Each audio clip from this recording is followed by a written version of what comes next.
और सभी माननीय पार्षदों ने इस बात पर दुख प्रकट किया कि सभी सेक्टर का मानदेय दुगना तिगुना कर दिया गया, लेकिन पंचायतों के भी प्रतिनिधियों का दुगना कर दिया गया मानदेय, लेकिन नगर निकाय के जनप्रतिनिधियों का मानदेय अभी तक नहीं बढ़ाया गया है।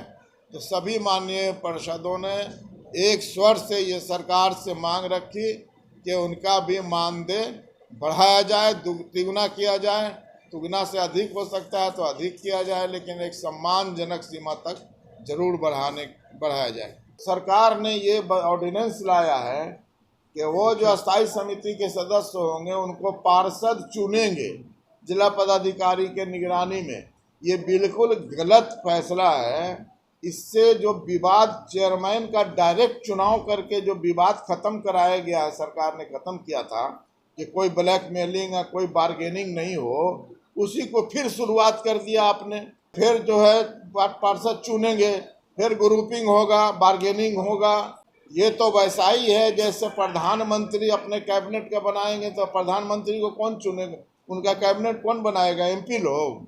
मुख्यमंत्री हैं तो मुख्यमंत्री कैबिनेट अपना बनाएंगे कि एमएलए लोग कैबिनेट बनाएगा, चुनेगा?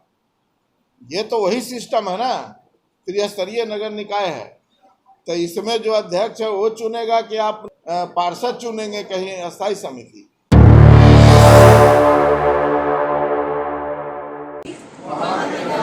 गंदगी नहीं करते और न ही होने देते हैं।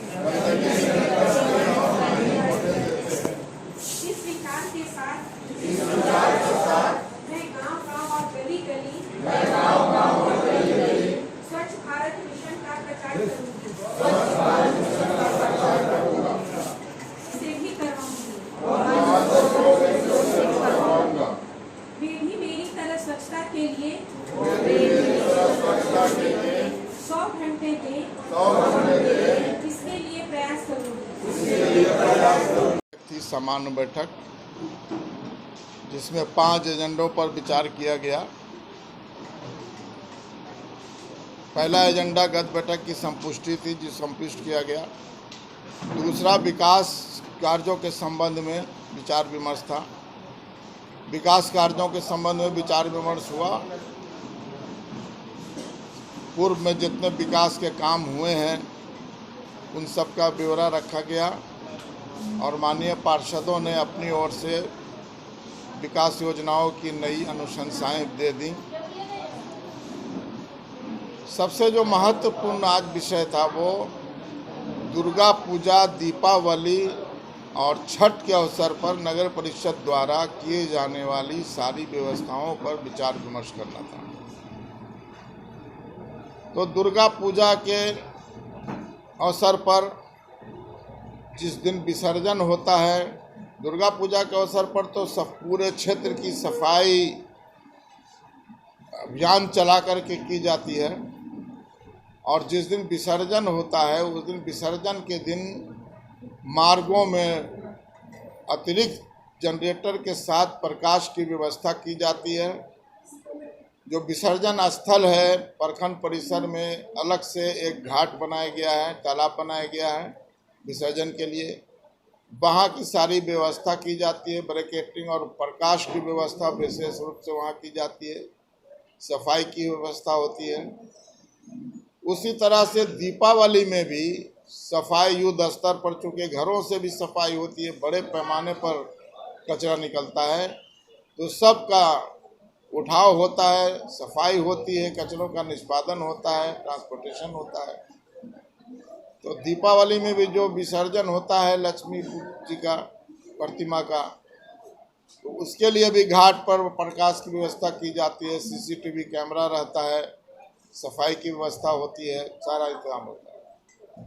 विशेष रूप से छठ के अवसर पर जो समस्त क्षेत्र की सफाई और यहाँ जो घाट है, प्रखंड परिसर शिव मंदिर घाट और बहादुरपुर घाट, बजरंगबली घाट, ये सब घाटों पर, सब घाटों की सफाई, रंग रोगन, सब घाटों पर पूरी तरह से प्रकाश की व्यवस्था, सीसीटीवी कैमरा, सब घाटों पर चेंजिंग रूम का निर्माण, सभी घाटों पर सीसीटीवी कैमरा, जितने मार्ग हैं उन सब की सफाई, मार्गों में लाइट की व्यवस्था, तो ये सारी व्यवस्था की जाती है छठ के अवसर पर।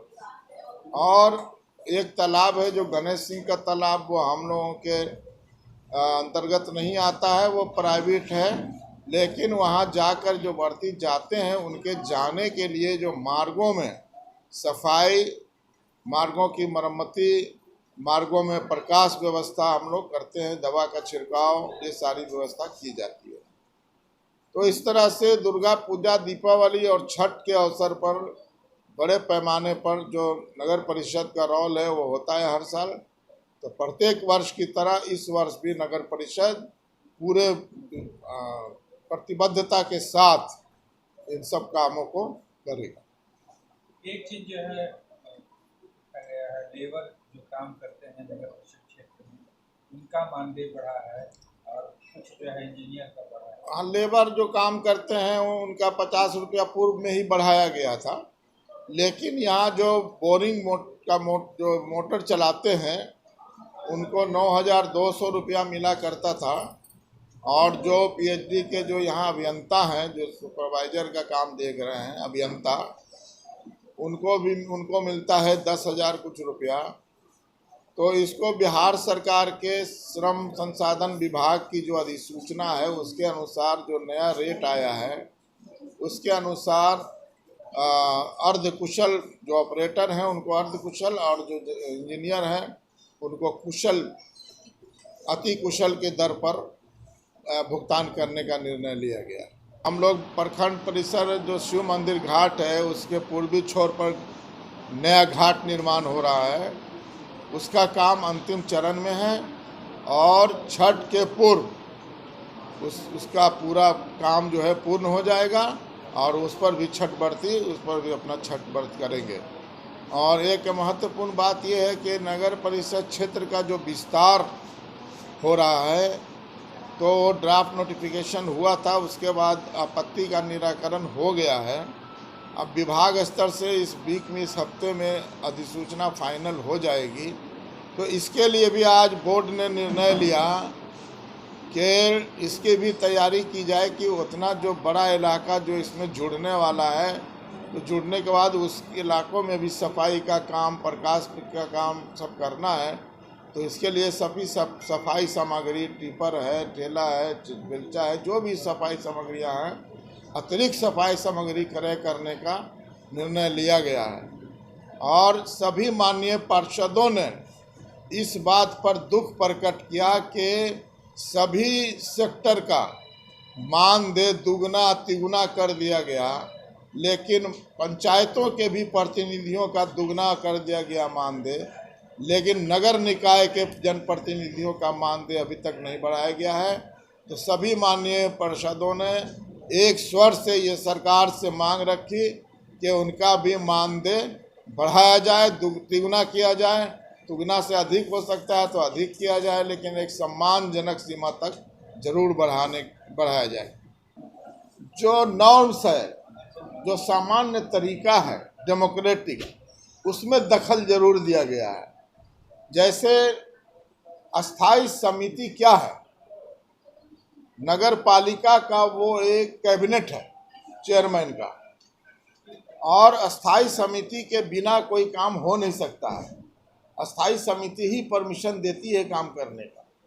बोर्ड पॉलिसी मेकिंग है, बोर्ड में जो पॉलिसी बनता है, जो पास होता है, उसको फिर वो सारे अभिलेख के साथ वो फिर अस्थाई समिति में जाता है, और अब अस्थाई समिति फिर उसको पारित करता है, तब काम होता है। तो अस्थाई समिति का जो गठन होता है उसमें प्रोविजन था नगर पालिका अधिनियम में कि अध्यक्ष और उपाध्यक्ष वो पदेन सदस्य होंगे, अध्यक्ष होंगे और उपाध्यक्ष सदस्य होंगे। बाकी जो 3 सदस्य, कहीं 5 सदस्य, कहीं बड़े निकाय में, नगर निगम में 7 सदस्य, तो ये जो नॉमिनेट होते थे, अध्यक्ष उनको नॉमिनेट करते थे। अब सरकार ने ये ऑर्डिनेंस लाया है कि वो जो अस्थाई समिति के सदस्य होंगे उनको पार्षद चुनेंगे जिला पदाधिकारी के निगरानी में। ये बिल्कुल गलत फैसला है। इससे जो विवाद चेयरमैन का डायरेक्ट चुनाव करके जो विवाद खत्म कराया गया है, सरकार ने खत्म किया था कि कोई ब्लैकमेलिंग या कोई बार्गेनिंग नहीं हो, उसी को फिर शुरुआत कर दिया आपने।